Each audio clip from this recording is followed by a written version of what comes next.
उस रात फिरौन के ऊंचे राजमहल के अंदर एक अभूतपूर्व खामोशी छाई हुई थी।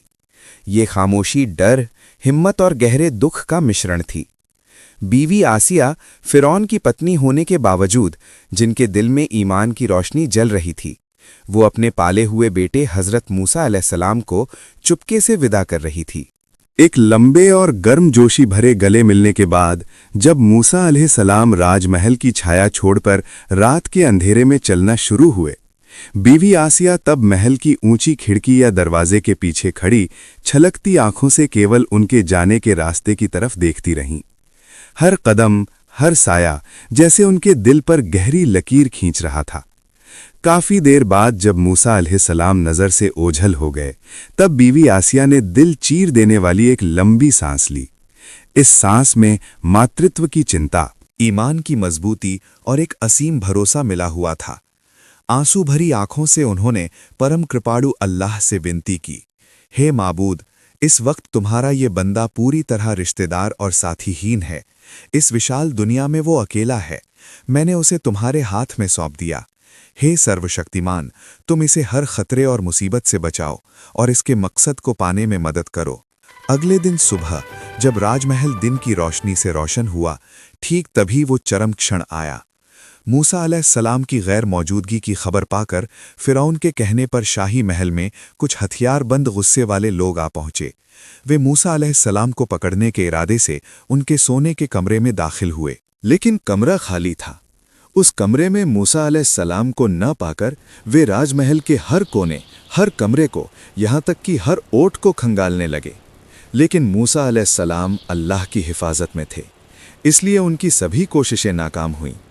आखिरकार निराश होकर वे बादशाह के पास गए और बोले, बादशाह, हमने महल में हर गुप्त जगह ढूंढ ली, लेकिन मूसा अलैहिस्सलाम का कोई निशान नहीं मिला। हमें लगता है आपके डर से वो किसी दूसरी जगह भाग गया है, जिसकी खबर हमें अभी तक नहीं मिली है। उनकी ये बात सुनकर फिरौन को ये समझते देर न लगी कि ये उसकी पत्नी बीबी आसिया का ही काम है। उसके मन की गहराई में शक का बीज था, जो अब विशाल पेड़ बन गया।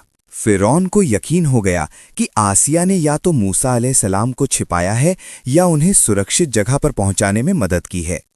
क्रोध से आग बबूला होकर फिरौन ने तुरंत अपनी हथियारबंद सेना को आदेश दिया, तुम एक पल की भी देरी न करो और राज्य में हर जगह आदमी लगाओ। हर रास्ते, हर बस्ती में उसकी तलाश करो। किसी भी तरह मूसा को ढूंढना ही होगा। उसे जिंदा या मुर्दा मेरे सामने हाजिर करो। फिरौन की बात मानकर उसकी सशस्त्र सेना मूसा अलैहिस्सलाम की तलाश में चारों तरफ पागलों की तरह निकल पड़ी। उधर देश की सरहदें पहले से ही सख्त फौजी पहरे में थी, लेकिन अल्लाह की असीम रहमत जब किसी बंदे की मददगार होती है तो दुनिया की कोई बाधा उसे रोक नहीं सकती। मूसा अलैहिस्सलाम अल्लाह के फजल से एक किप्ती यानी मिस्र के निवासी का भेष बदलकर फिरौन के सैनिकों की आंखों में धूल झोंकते हुए बिना किसी परेशानी के मिस्र की सरहद पार करके सुरक्षित मंजिल मदियन पहुंच गए। फिरौन की सशस्त्र सेना जब मिस्र में हर जगह तलाश करने के बावजूद मूसा अलैहिस्सलाम की कोई खबर या निशान न पा सकी, तब वे खाली हाथ फिरौन के राजमहल लौटे। इस विफलता के कारण मूसा अलैहिस्सलाम की मदद करने के शक में फिरौन के गुस्से का शिकार बीवी आसिया हुई। फिरौन पहले ही आसिया पर गुस्सा और संदिग्ध था, अब वो उस पर और भी ज्यादा नाराज और क्रोधित हुआ। यहां ये बताना जरूरी है कि बीवी आसिया के राजमहल में आने के बाद से फिरौन के साथ उनका दाम्पत्य जीवन काफी खुश और शांत चल रहा था। पति पत्नी के बीच सांसारिक किसी भी मामले में कोई पारिवारिक अशांति या मनमुटाव नहीं था। आसिया के आने के बहुत दिन गुजर चुके थे और इस दौरान वो 7 बच्चों की मां बन चुकी थीं। लेकिन जो सच छिपा रहता है वो एक दिन सामने आना ही होता है। इसके बाद एक दिन गहरी रात में जब राजमहल गहरी नींद में था, ठीक उसी वक्त फिरौन ने सुना पासिया अपने सोने के कमरे के अंदर बैठकर परम प्रभु से गहरी दुआ कर रही हैं और कह रही हैं, हे दयालु, तुम हजरत मूसा अलैहिस्सलाम को उनके मकसद को पाने में सफल कर दो और हर तरह की मुसीबत और रुकावट से बचाओ, और मेरे शौहर फिरौन के इस झूठे घमंड और अहंकार को चूर चूर कर दो, और देश के कमजोर लोगों को तुम्हारे सच्चे और सही रास्ते पर लौटने की तौफीक दो। दुआ की ये बातें फिरौन के कानों में पड़ते ही उसे ये समझते देर न लगी कि उसकी अपनी महल के अंदर उसकी पत्नी उसके खिलाफ किसी और शक्ति की पूजा कर रही है और मूसा अलैहिस्सलाम का पक्ष ले रही है। आसिया का ईमान अब कठिन परीक्षा के सामने आ गया। आसिया की ये गुप्त दुआ सुनकर फिरौन और सब्र नहीं रख पाया। उसने उग्र रूप धारण करके उसी वक्त आसिया के घर में दाखिल हुआ और क्रोधित आवाज में बोला, आसिया, ये आखिरी बार है। एक बार नहीं, दो बार नहीं, बार बार मैं तुम्हारे अपराध माफ कर रहा हूं। बार बार मैं सावधान कर रहा हूं। तुम वो नाम फिर मुंह पर नहीं लाना, लेकिन मेरी बात पर तुम ध्यान नहीं दे रही हो। मेरे आदेश की कोई कीमत तुम नहीं दे रही हो। तुम मेरे घर में रहकर मेरा अन्न खाकर पाली गई हो और मुझे ऐसा अपमान करने की हिम्मत और गुस्ताखी तुमने किससे हासिल की है? अब मैं ये देखूंगा अब तुम्हें मेरी सजा से कौन आकर बचाता है। तुम्हें ही नहीं, तुम्हारे साथ मेरे नाफरमान बेटों को ही अंधेरी कोठरी में बंद करके तिल तिल कर सजा देकर मारूंगा।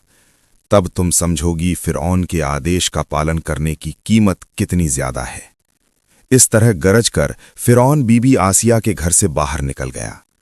अगले दिन सुबह फिरौन ने अपने कुछ अनुचरों को आदेश दिया, तुम मेरी नाफरमान बेगम और उसके बेटों को गिरफ्तार करके जेल की अंधेरी कोठरी में डाल दो। फिरौन का ऐसा आदेश सुनकर उसके अनुचर सभी सहर उठे। वे सब हक्के बक्के रह गए, क्योंकि बीबी आसिया जैसी सती महिला और उनके बेटों जैसे नेक लोगों पर बादशाह की ऐसी क्रूर सजा का आदेश उनकी कल्पना से भी परे था। इसलिए वे जहां थे वहीं खड़े रहे, एक कदम भी नहीं हिले। फिरौन इस बार उन पर गरज कर धमकाने लगा और बोला, मेरे आदेश का पालन करने में इतनी देरी क्यों? अगर तुम्हें अपनी जान प्यारी है तो इसी वक्त मेरे आदेश का पालन करो। अनुचर इस बार मजबूर होकर बीबी आसिया और फिरौन के साथ बेटों को अंधेरी काल कोठरी के सबसे बदतर कमरे में बंद करके बाहर से ताला लगा दिया। इसके बाद फिरौन के कहने पर उन्होंने जेल के अंदर बहुत गंदा मैला और गली हुई लाशें रख दीं। इसके अलावा कैदियों का खाना पानी भी बंद कर दिया गया। फलस्वरूप भूख प्यास की तकलीफ के साथ असहनीय बदबू की जलन मिलकर कैदियों की जान हलक में आ गई। बीबी आसिया की गोद में उनका एक दूध पीने वाला शिशु था। वो भूख प्यास से बेचैन होकर हाथ पैर फेंकने लगा और बाकी सभी पेट में भयानक बदबू से लगभग पागल होकर बार बार उल्टी करने लगे। उल्टी के साथ अंदर की आंतें बाहर आने की नौबत आ गई। इस तरह कठोर सजा के बीच लगभग 2 हफ्ते गुजर गए। फिर एक दिन बादशाह का मंत्री हामान आकर कैदियों को बाहर निकाला और बीबी आसिया से बोला, बेगम, आप हमारी परम श्रद्धा और भक्ति के पात्र हैं। काफी बुद्धिमती और विदुषी महिला हैं। आपको उपदेश देने की योग्यता मुझ में नहीं है, लेकिन आपकी और आपके बेटों की इस बुरी हालत से परेशान होकर मैं आपके पास अनुरोध लेकर दौड़ा आया हूं। वो ये है कि आपके शौहर खुद को खुदा होने का दावा कर रहे हैं। राज्य की प्रजा उनके उस दावे को मानकर उनकी इबादत भी कर रही है। ऐसी हालत में आप उनकी बेगम होकर और ये उनके बेटे होकर अगर उनके उस दावे को अस्वीकार करते हैं तो इससे ज्यादा उनके लिए अपमान और अशांति और क्या हो सकती है। कम से कम उनका ये अपमान और दिल की बेचैनी दूर करने के लिए आप उनकी मन की इच्छा पूरी करें, उन्हें खुदा मान लें। खासकर स्त्री धर्म शौहर को संतुष्ट करना होता है। वो करने में अगर किसी काम से खुद का विवेक नाफरमान होता है, मैं कहता हूं फिर भी वो करना चाहिए। ऐसी सूरत में न्याय अन्याय की सारी जिम्मेदारी शौहर पर ही आती है। आप एक बार सोचिए, अगर ऐसा होता तो आज आपको ऐसी मुसीबत झेलने की जरूरत नहीं थी। और इसलिए मैं आपको फिर से कहता हूं, आप बेवजह अपनी मर्जी से ये भयानक तकलीफ ना सहें और शौहर की इच्छा पूरी करें और दोबारा उस सुख के महल अंदरूनी कमरों में लौट जाइए। तब मंत्री हामान के इस अनुरोध के जवाब में आसिया ने कहा, वजीर हामान, तुम ऐसा अनुरोध फिर कभी मेरे सामने उच्चारण मत करना। तुम जानते हो मुझे अपनी जान के लिए जरा भी मोह नहीं है। तुम मुझे और मेरे इन धर्म प्रेमी बेटों को जितनी कठोर सजा दे सकते हो दे दो। हम तुम्हारे बादशाह की अन्यायपूर्ण मांग और पाप की इच्छा को हरगिज नहीं मानेंगे। तुम बेवजह यहां देरी न करो और चले जाओ। ये सुनकर वजीर हामान निराश होकर वहां से चला गया। इसके बाद हामान ने फिरौन के पास जाकर बीबी आसिया की इस दृढ़ता की बात उसे बताई। फिरौन ने देखा आसिया की गुस्ताखी अभी भी कम नहीं हुई है, वो अभी भी सीधी नहीं हुई है। इससे बादशाह के मन का जिद और बढ़ गया। किसी भी तरह पत्नी और बेटों को अपने सामने झुकने पर मजबूर करने के लिए वो और भी भयंकर हो उठा।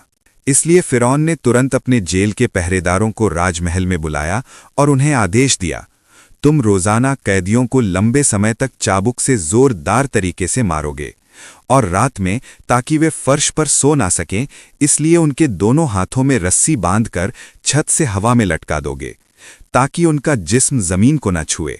बादशाह फिरौन का एक क्रूर आदेश तुरंत मान लिया गया।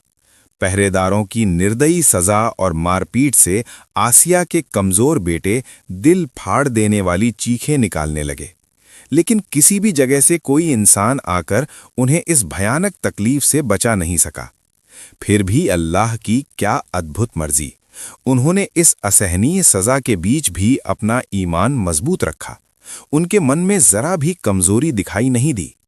बीवी आसिया को शौहर के आदेश पर जेल के फर्श पर लिटा दिया गया और उनके सीने पर भारी पत्थर रखवा दिया गया, जिसकी वजह से उनकी सांस लगभग रुकने लगी थी, लेकिन इसमें भी उन्हें कोई तकलीफ महसूस नहीं हुई। लेकिन एक बार आसिया की आंखों के सामने उनके बेटे पहरेदारों की मार से जख्मी होकर हाथ पैर फेंकने लगे। वो देखकर आसिया अपने आंसू रोक नहीं पाई। बेटों ने उन्हें देखकर कहा, अम्मा, आपकी आंखों में आंसू क्यों आए? आसिया ने कहा, बच्चों, तुम्हें ऐसी तकलीफ में देखकर मेरा दिल सह नहीं पा रहा था, इसलिए मेरी आंखों में 2 बूंद आंसू आ गए। माता आसिया की ऐसी बात सुनकर उनके बेटों ने कहा, अम्मा, हमें तकलीफ कितनी भी हो उसमें क्या है, हम यकीनन मानते हैं ये अस्थायी तकलीफ कुछ भी नहीं है। इसमें अगर हमारी जान भी चली जाए तो जाए, लेकिन ये तकलीफ सहकर अगर हम अपना ईमान बचा पाए तो परलोक में दयालु प्रभु की कृपा हमें जरूर मिलेगी। बेटों के ऐसे मनोबल और विश्वास को देखकर बीवी आसिया अत्यंत खुश हुई और इस बार उनकी आंखों से 2 बूंद आंसू निकल आए। अचानक इस पल आसिया को फिर कोई बात याद आई। वो फूट फूट कर रोने लगी। ये देखकर उनके बेटों ने कहा, अम्मा, आप फिर क्यों रोई? वो दुख इतना भयानक है, कहूंगी तो तुम भी वो समझ पाओगे। मेरा वो दुख ये है कि मैं तुम्हारे पिता को पाप के रास्ते से वापस नहीं ला पाई, मौत से पहले उन्हें नेक रास्ते पर चलता हुआ नहीं देख पाई। तुम्हारे पिता की इस पाप की कहानी सुनकर दुनिया के लोग हमेशा उन्हें धिक्कार देंगे और परलोक में उन्हें इस महापाप के बदले हमेशा के लिए जहन्नुम की आग में जलकर राख होना पड़ेगा। ये मेरे लिए कितना बड़ा दर्द है, ये मैं तुम्हें बता नहीं सकती। माँ की बात सुनकर बेटों ने कहा, अम्मा, इसके लिए ऐसा दुख करके क्या फायदा होगा? दुनिया में आकर जो जैसा काम करेगा परलोक में उसे वैसा ही फल भोगना पड़ेगा। जिसके भाग्य में जो लिखा है वो जरूर होगा, इसलिए अफसोस करना बेकार है। फिरौन अपनी पत्नी आसिया और बेटों पर कितना भी क्रोधित क्यों ना हो, उन्हें जान से मारना उसका मकसद नहीं था। अगर होता तो वो बहुत पहले ही उनकी जान ले सकता था। उसकी जिद्दी मन की चाहत थी कि वो असहनीय अत्याचार करके और जान से मारने का डर दिखाकर उनसे अपनी मांग मनवा ले और इस तरह उन्हें हराकर अपने दिल को संतुष्ट कर ले। इस उम्मीद में वो नाकाम होकर भी पूरी तरह हिम्मत नहीं हारा। उसने मंत्री हामान को निर्देश दिया, रोजाना एक बार जाकर वो आसिया के मन बदलने की कोशिश करता रहे। एक दिन बादशाह फिरौन और उसका वजीर हामान जेल के अंदर दाखिल हुए और एक खास कमरे से आसिया को बाहर लाए और उससे कहा, माननीय बेगम साहिबा, मैं कई बार आपके पास आया हूं और बहुत सी बातें कही हैं। आज आखिरी दिन है, मैं उसी मकसद से फिर आपके सामने हाजिर हुआ हूं। मैं जानता हूं आप मुझसे कहीं ज्यादा बुद्धिमती और काफी समझदार हैं, फिर भी आज मैं आपको 2 बातें और कहना चाहता हूं। इसके लिए मेरी गुस्ताखी माफ करना। देखिए, पत्नी के लिए पति असीम सम्मान का पात्र होता है। पति का कोई भी हुक्म मानना ही पत्नी का काम है और उसे ऐसा कोई काम नहीं करना चाहिए जिससे पति के दिल को ठेस पहुंचे। जब आपके पति अल्लाह कहलाकर ही खुश होते हैं तो आपको ये जरूर मानना चाहिए, जिसे देश का हर आदमी अल्लाह मान रहा है, उसे आप अल्लाह मानने से क्यों इनकार कर रही हैं? आप अपनी आंखों से देख रही हैं, सिर्फ आपकी वजह से आपके ये बच्चे भी कठोर सजा भुगत रहे हैं। अगर आप अपना मन बदल दी तो ये भी तुरंत आपका रास्ता अपना लेते। इसलिए मैं आपसे फिर से गुजारिश कर रहा हूं, आप अपना इरादा बदलकर अपनी तकलीफ दूर करें और अपने बच्चों की जान भी बचाएंगी। उसकी बात सुनकर आसिया ने कहा, वजीर हामान, तुम ऐसी गुजारिश फिर कभी मेरे सामने न दोहराना। मैं झूठ को किसी भी तरह सच नहीं मान सकती, इसलिए तुम मुझे ये मत कहो। मैं विश्व की रचने वाले महान प्रभु की इबादत करती हूँ। जब तक जिंदा रहूंगी मन से और जान से वही करूंगी। कोई भी हालत मुझे इस रास्ते से नहीं हटा सकती। शौहर, आप जो भी सोचें, जान के डर से मैं जरा भी नहीं डरती। बेटों के साथ आपका बर्ताव भी मुझे हिला नहीं सकता। अगर आप अपने इस नाइंसाफी से बाज नहीं आए तो जल्द ही आप पर अल्लाह का कहर टूटेगा और आप किसी भी तरह उस कहर से बच नहीं पाएंगे। इसलिए मैं अभी भी आपसे अनुरोध कर रही हूं, अपनी भलाई और फायदे के बारे में सोचते हुए आप अभी भी सत्य और सही रास्ते पर लौट आइए। बीवी आसिया के इस दृढ़ बात को सुनकर भी वजीर हम्मान ने एक बार और कोशिश की। उसने कहा, बेगम साहिबा, आप एक बार के लिए बादशाह को अल्लाह मान लीजिए। बदले में हम आपके लिए बादशाह के सिंहासन के पास हीरों का एक तख्त बनवा देंगे। आप उस पर बैठकर राज्य का शासन अपने हाथों में ले लीजिए। इसके अलावा मिस्र के हर घर में हम आपकी सोने की मूर्ति बनवाकर प्रजा को आपकी पूजा करने का हुक्म देंगे। हमान की ऐसी बातें सुनकर बीवी आसिया ने कहा, वजीर, ऐसी पाप भरी बातें फिर मुंह पर न लाना और मुझे इसका लालच भी मत दिखाना, बल्कि तुम अपने बादशाह का मन बदलने की कोशिश करो, नहीं तो तबाही यकीनी है, उसे कोई भी ताकत रोक नहीं पाएगी। बादशाह फिरौन इतनी देर तक धैर्य से आसिया की बातें सुन रहा था। अब उसके धैर्य का बांध टूट गया। उसने कहा, हामान, तुम यहां से चलो। आसिया की बातें मुझसे बर्दाश्त नहीं हो रही हैं।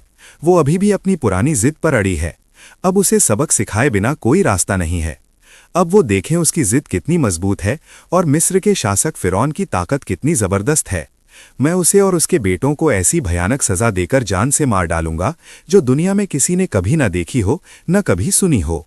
तुम एक बड़ी डेगची में तेल भरकर गरम करो, फिर मैं उस आग जैसे गरम तेल के अंदर एक एक करके उन्हें डालकर उनकी कड़ी सजा दूंगा। आसिया के सामने ये बात कहकर बादशाह फिरौन वहां से वजीर हामान को लेकर चला गया। बादशाह के फैसले पर विरोध करने वाला कोई नहीं था। वजीर हामान ने नौकरों के जरिए डेगची में तेल भरवाकर उसे गर्म करना शुरू कर दिया। फिरौन के इस शैतानी फैसले की बात उसके राज्य के बच्चों से लेकर बूढ़ों तक सब ने सुनी। आसिया जैसी दयालु और गुणवान महिला उन्होंने कभी नहीं देखी थी। वे सभी गरीब और दुखी कंगालों के लिए साक्षात माँ जैसी थीं। उनके स्नेह और दया से वंचित देश में कोई इंसान विरले ही था। वे सब आसिया जैसी महिला और उनके मासूम बेटों के इस भयानक अंजाम की बात सुनकर सिहर उठे। लेकिन बादशाह के इस फैसले की आलोचना या इसका विरोध करने वाला कोई भी इंसान पूरे मिस्र में नहीं था। इसलिए लोग बस स्तब्ध रह गए। लेकिन आसिया के कई शुभचिंतक आसिया के पास आकर कहने लगे, देखिए, हम अज्ञानी और कम अक्ल हैं। आपको कोई सलाह दें उतनी योग्यता हमारी नहीं है, लेकिन हमने इतना समझा है कि अगर आप बादशाह का मन थोड़ा खुश कर देती तो आपके ये मासूम बच्चे बच सकते थे। आपकी अपनी जान की परवाह न हो तो इन बच्चों की जान बचाने के लिए बादशाह को आप खुश कर दीजिए। कुछ लोगों ने कहा, हे बेगम, आप दिल से बादशाह को खुदा न मानिए, लेकिन कम से कम मुंह से एक बार खुदा बोल दीजिए, फिर भी शायद बादशाह आप पर खुश होकर आप पर और आपके बच्चों पर मेहरबानी दिखाएंगे। इससे आपकी जान बच जाएगी और आपके बेटे भी अकाल मृत्यु को प्राप्त नहीं होंगे। बीवी आसिया ने उनकी ये गुजारिश सुनकर कोई जवाब नहीं दिया और ना ही कोई टिप्पणी की। उस वक्त उन्हें देखकर लग रहा था जैसे वो किसी दूर की दुनिया की गहरी सोच में लीन है। इस दुनिया की चिंताओं, डर, आशा और इच्छाओं सबसे ऊपर उठकर हर तरह से आज़ाद हो गई हैं। देखते ही देखते भीड़ लग गई। सभी बादशाह की बेगम और बेटों की भयानक सजा का दृश्य देखने के उद्देश्य से शाही महल के मैदान में आकर इकट्ठा हो गए। लेकिन किसी के मुंह से कोई आवाज नहीं, कोई हलचल नहीं। भयानक खौफ और घबराए हुए मन से सभी चुपचाप और खामोश होकर इस दिल दहला देने वाले हादसे के होने के वक्त का इंतजार करने लगे। धीरे धीरे वक्त करीब आ गया। इधर एक विशाल चूल्हे पर डेगची भरा तेल आग की गर्मी से खौल रहा था। बीवी आसिया और उनके बेटों को जेल से निकालकर डेगची के पास लाया गया। इस वक्त वजीर हामान एक बार आसिया के करीब आया और बोला, बेगम, आखिरी वक्त है, अभी भी समय है, एक बार सोच लीजिए, क्या आप अपना इरादा बदलेंगी? मैं आपसे अभी भी गुजारिश कर रहा हूँ, आप एक बार के लिए बादशाह को अल्लाह बोलकर अपनी और अपने बेटों की अनमोल जान बचा लीजिए। मंत्री की गुजारिश के जवाब में आसिया ने अत्यंत धीमी और शांत आवाज में कहा, हामान, तुम बार बार मुझसे एक ही गुजारिश न करो, मैं झूठ को किसी भी तरह सच नहीं मान सकती। ये कहकर उन्होंने दोनों हाथ उठाकर अल्लाह के दरबार में दुआ की और कहा, हे माबूद, मैं जिंदगी के आखिरी मोड़ पर खड़ी होकर तुमसे प्रार्थना कर रही हूँ, तुम मेरे शौहर की गलती दूर करके और उसका अहंकार चूर करके उसे अपने रास्ते का मुसाफिर बना दो। फिरौन पास में बैठा हुआ था। उसने हामान से कहा, हामान, तुम उसे अभी भी किस लिए गुजारिश कर रहे हो? उसकी कोई भी बात मुझे बर्दाश्त नहीं हो रही है। वो देखो, वो इस वक्त भी कैसी बातें कर रही है। तुम और बेकार वक्त ज़ाया न करो और अपना फ़र्ज़ निभाओ। तब हामान ने निर्धारित नौकरों को आदेश दिया। उन्होंने सबसे पहले आसिया के सबसे बड़े बेटे को पकड़ा और खौलते हुए तेल के अंदर फेंक दिया। उसी पल उसका शरीर आग जैसे गर्म तेल में भस्म होकर हवा में मिल गया। ऐश्वर्य, प्रचुरता और ताकत के मुंह में अंधे फिरौन ने आज जो ये दिल दहला देने वाली घटना की शुरुआत की, उसे पूरी मानव जाति जब तक इस दुनिया में रहेगी तब तक सिहरते हुए याद रखेगी और इस क्रूर कलंकित कहानी के नायक फिरौन को धिक्कारती रहेगी। अल्लाह पाक हम सभी को उनकी नाफरमानी और सभी तरह के गुनाहों से हिफाजत फरमाए। प्रिय दर्शक, वीडियो ख़त्म करने से पहले एक छोटी सी गुजारिश है। कमेंट बॉक्स में आप आमीन लिखकर ज़रूर जाइएगा। तो ये थी आज की घटना। रोज़ाना नए वीडियो पाने के लिए हमारे चैनल को ज़रूर सब्सक्राइब करें। उम्मीद है आप सब अच्छे और सेहतमंद रहेंगे। अस्सलामु अलैकुम।